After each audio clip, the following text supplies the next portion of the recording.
गृहस्थ को समझने के लिए भागने से काम चलेगा नहीं। गृहस्थ को समझना है तो जागना पड़ेगा। जब व्यक्ति किसी चीज से भागता है तो ये मनोविज्ञान कहता है कि उसका मन सदैव उसी ओर लगा रहता है जिस चीज से वो भागता है। आपको कोई दौड़ा रहा हो और आप बड़ी जोर से भाग रहे हो तो बार बार आपका ध्यान पीछे ही जाएगा कि दौड़ाने वाला दूर है कि पास है।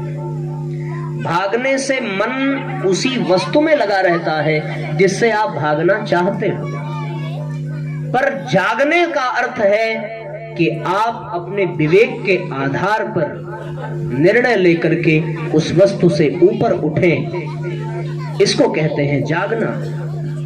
स्वाभाविक है। तो इसलिए हम गृहस्थ से भागने की बजाय गृहस्थ को जाने, उसमें जागें और जागकर जानकर अपने गृहस्थ को तपोवन बनाएं और उसमें अभ्यास करके अपने गृहस्थ को धन्य बनाएं। तो साथियों, ये सूत्र है। पहला है सुख बांटें और दूसरा क्या है? दुख बटाएं। और तीसरा क्या है? सलाह दें कि लें? लें। और सम्मान दें। आज परिवार में समस्या है साथियों। ये सूत्र अर्थ के अनर्थ बन गए। आज हम लोग सुख बांटते नहीं, सुख बटाते हैं, और दुख बटाते नहीं, दुख बांटते हैं। ठीक है ना? और सलाह लेते नहीं, सलाह देते हैं, और सम्मान देते नहीं, सम्मान चाहते हैं। बस परिवार में इसी वजह से सारे क्लेश हैं, सारा कलह है, सारी कठिनाई है, सारी समस्या है। सुख बांटे। आज की स्थिति यह है कि हम सुख बटाते हैं। होता है ना, कहीं पता चल जाए कि भैया आज शादी का निमंत्रण है, कार्ड आया है, तो व्यक्ति अपने नाम के पीछे यदि ये पा जाए कि सपरिवार लिखा है तो वो खानदान पहुंचता है। सुख बटाने के लिए, सुख बांटे कहा गया था ना, सुख बटाने के लिए।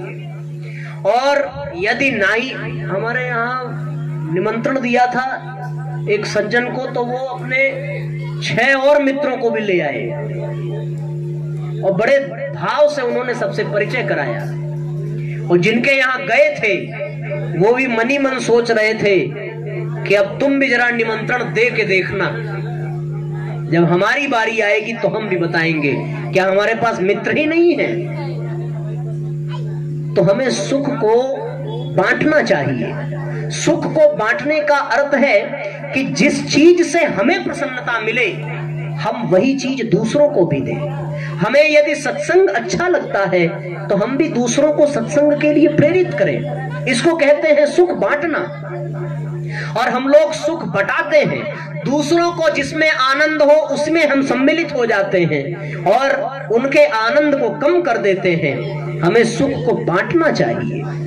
हम सुख को बांटें। भगवान, इतिहास पुराण में ऐसे अनेकों उदाहरण हैं जहां हमें यह सीख मिलती है कि हमें सुख को बांटना चाहिए।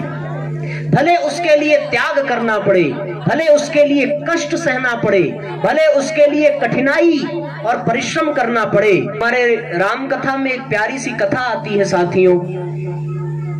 महाराज दशरथ अपनी रानी कैकेयी के भवन में धरती पर पड़े हैं। सुबह का समय है, ब्रह्म मुहूर्त का। सारी दुनिया जानती है कि राजा दशरथ ब्रह्म मुहूर्त में सूर्योदय से पूर्व स्नान कर लेते हैं, पर आज अभी तक वो आए नहीं अपने राजभवन में। कारण क्या है? आर्य सुमंत ने पता किया तो महाराज दशरथ अपनी रानी कैकेयी के भवन में जमीन पर पड़े राम राम का उच्चारण कर रहे हैं। सुख बांटना होता क्या है ये आप ध्यान से समझ लेना। राम को यह पता चला कि पिताजी उन्हें पुकार रहे हैं। बिस्तर पर सैया का त्याग किया और तुरंत दौड़ पड़े। पिताजी को जमीन पर देखा, उनके रोम रोम खड़े हो गए। दौड़कर पिता को अपनी गोद में उठाया और निवेदन करने लगे कि पिताजी आप स्वस्थ तो हैं? क्या वजह है इस तरह जमीन पर लेट करके, और आपके आंखों में आंसू क्यों? हमसे कोई त्रुटि हो गई क्या? महाराज दशरथ कष्ट से कुछ कह नहीं पा रहे हैं, सिर्फ एक ही नाम राम का, और कहते कहते मूर्छित अवस्था में हो गए। मूर्छित होकर के जब वे जमीन पर बेसुध गिरे, भगवान ने उन्हें उठाकर बिस्तर पर रखा।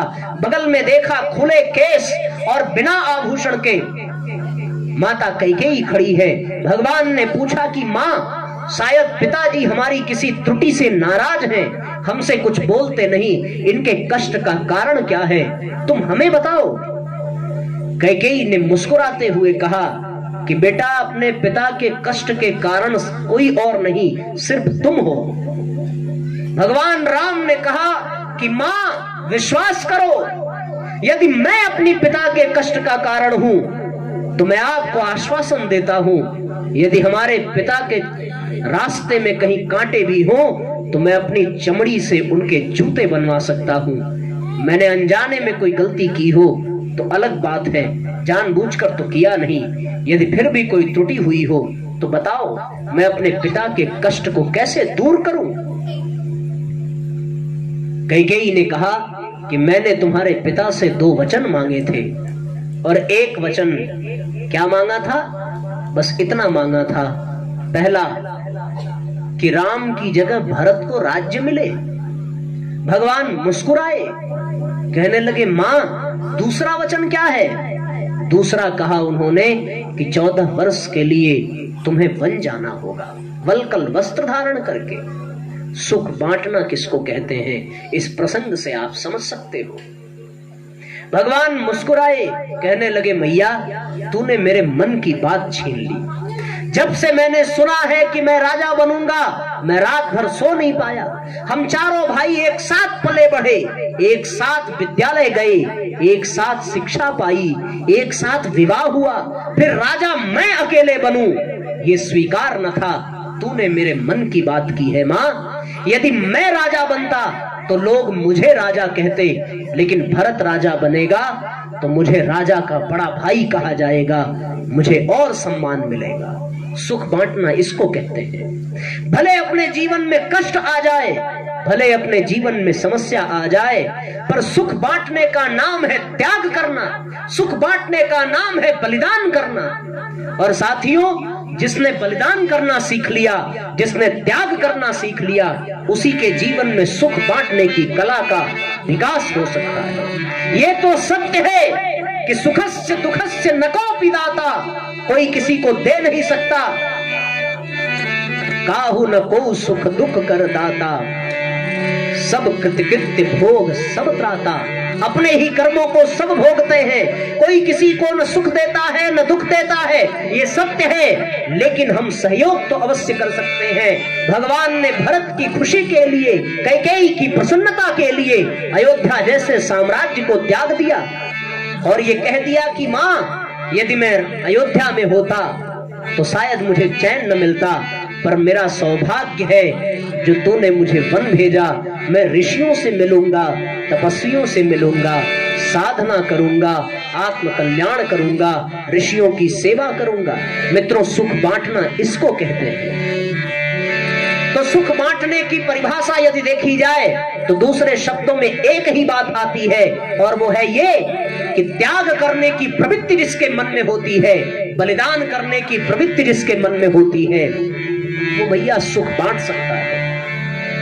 एक मां, एक स्त्री जो अपने ससुराल में आती है, और साथियों ससुराल में आकर के वो उस परिवार को एक नया वंश देती है, एक नई संतान देती है, एक नई औलाद देती है, ये जानते हुए भी कि उसे 9 महीने तक अपने गर्भ में रखना पड़ेगा, न जाने कितने कष्ट सहने पड़ेंगे।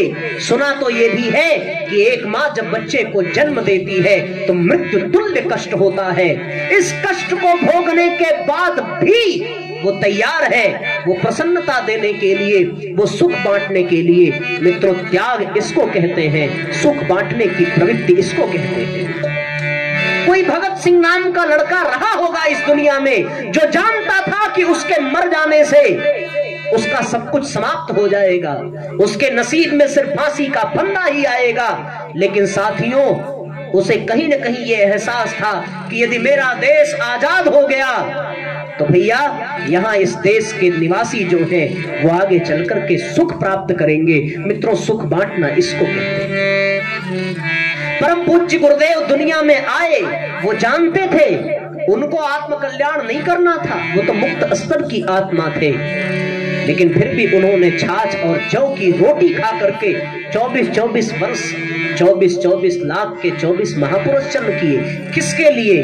हमारे और आपके लिए, इस समाज के लिए, अज्ञान में भटकने वाले उन समस्त प्राणियों के लिए जो आध्यात्म के पथ पर चलने से कतराते हैं, जिन्होंने उपासना नहीं जानी, जिनके जीवन में दुख है, क्लेश है, कलह है। वो युग ऋषि स्वयं को तिल तिल तपा करके हमें सुख देता है। सुख देना इसको कहते हैं, सुख बांटना इसको कहते हैं। साथियों, घर की वो महिलाएं जो परिवार में आती हैं तो अपने पति को सुख देने के लिए पत्नी बन जाती है, बच्चे को सुख देने के लिए माँ बन जाती है, सास ससुर को सुख देने के लिए बहू बन जाती है। उसे अपने सुख का ध्यान नहीं रहता, वो सिर्फ परिवार के लिए जीती है।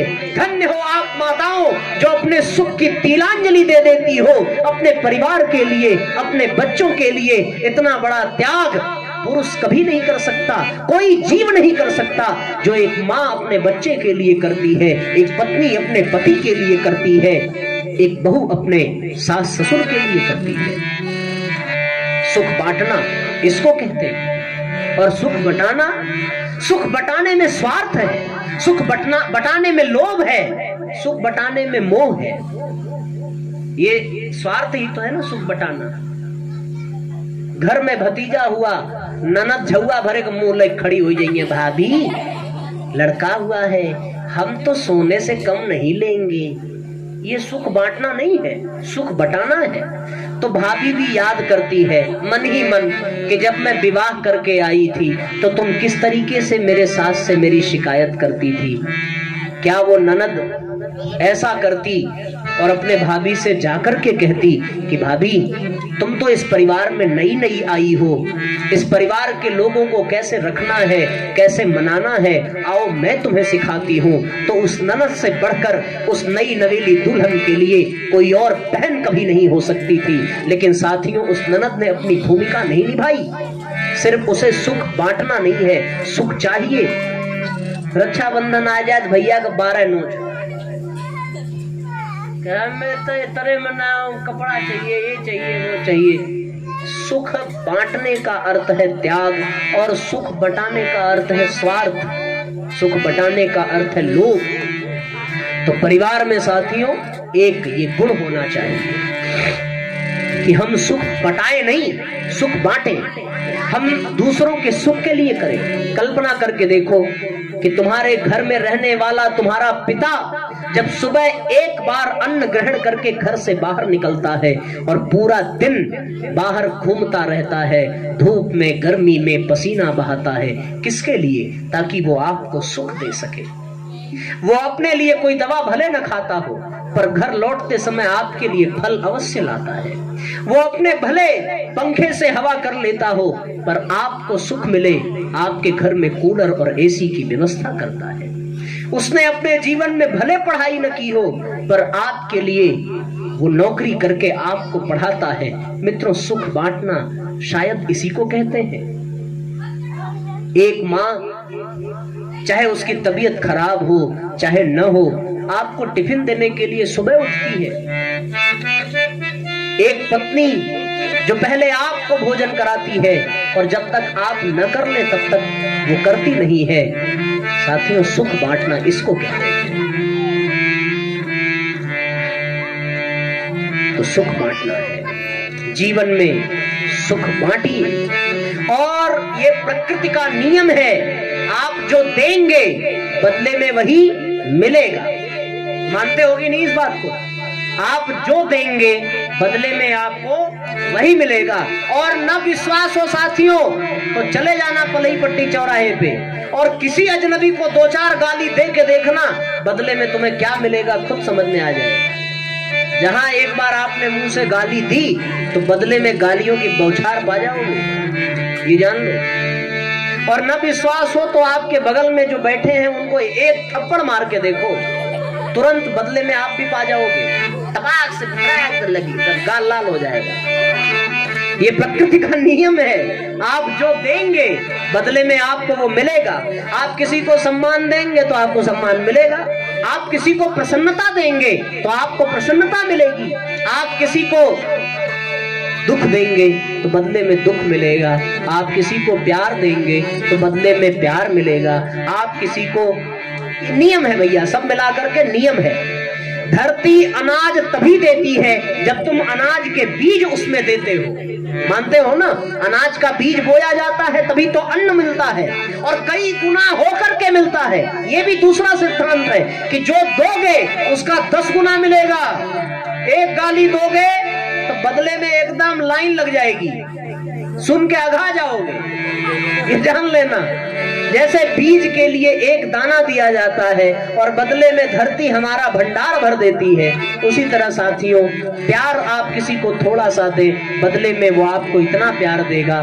सम्मान आप किसी को थोड़ा सा दे, बदले में आपको सम्मान मिलेगा। दुनिया में कोई सामान दो या ना दो भैया, तुम अगर अपनी एक श्वास नहीं दोगे तो बदले में श्वास तुम्हें मिलेगी भी नहीं। विचार करके देखो, तुमने श्वास भीतर ली और ये जिद करो कि हम भीतर वाली श्वास बाहर निकालेंगे ही नहीं। जरा खींचो, जरा श्वास खींचो, तो खींचो और खींच के अपना नाक चाप लो, ऐसे बंद कर लो कि हम भीतर की हवा बाहर नहीं जाने देंगे। तो ये दावे के साथ कह सकता हूं कि फिर इस दुनिया से आपको दूसरी सांस भी नहीं मिलेगी। दूसरी सांस चाहिए तो भीतर की सांस निकालनी पड़ेगी। ऑक्सीजन चाहिए तो कार्बन डाइऑक्साइड देना पड़ेगा। तो साथियों ये नियम है। सुख चाहिए तो सुख बांटना शुरू करो।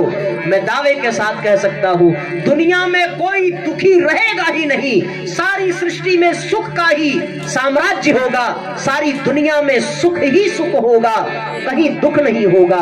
बस एक ही काम करो, सुख बटाना छोड़कर सुख बांटना शुरू करो। ये काम, ये सूत्र जीवन में आ जाए तो परिवार में कोई दुखी नहीं मिलेगा। सब प्रसन्न मिलेंगे, सब मस्त मिलेंगे, सब आनंदित मिलेंगे, सब दूसरे को प्रसन्नता बांटते फिरेंगे। ऐसा हो जाता है। आपने देखा होगा ना, आपको मैं प्रयोग बताता हूँ। आप सुबह सो करके उठते हो तो मोबाइल उठा करके व्हाट्सएप पे वो गुड मॉर्निंग और गुड नाइट वाला विचार भेजना शुरू करते हो ना। अरे जो भेजते होंगे तो वो भेजते एक है और बदले में आता कितना है? जो भेजोगे भैया उसका 10 गुना मिलेगा। ये प्रकृति का सिद्धांत है, ठीक है ना? वो कोई बात समझ में आ गई? तो पहला सूत्र क्या है? सुख बांटे, बटाए नहीं, सुख बांटे। और दूसरा है दुख बटाइए, दूसरा सूत्र है। तो घड़ी संकेत कर रही है कि दूसरे सूत्र पर चर्चा कल की जाए। आज हम लोग भैया का गीत सुने, आरती की तैयारी करें। तो दूसरा और तीसरा और चौथा सूत्र हम लोग जो है कल करेंगे, ठीक है ना? इन सूत्रों पे चर्चा करेंगे। तो जितने लोग हैं आज आए हुए हैं ना, वो आज आप जाना और अपने पड़ोसियों को बताना कि कथा चल रही है और उसमें इतनी बढ़िया बात बताई गई। अच्छा लगा कि नहीं? किसको किसको अच्छा लगा जरा हाथ उठा। झूठ बोलोगे तो खाना। ठीक भैया, आरती करेंगे सभी लोग, एक भजन छोटा सा, और उसके बाद दुख में रोने वाले मुस्कुराना सीख ले। अपने दुख में रोने वाले मुस्कुराना सीख ले। अपने दुख में रोने वाले मुस्कुराना सीख ले। दूसरों के दर्द में भी आंसू बहाना सीख ले। दूसरों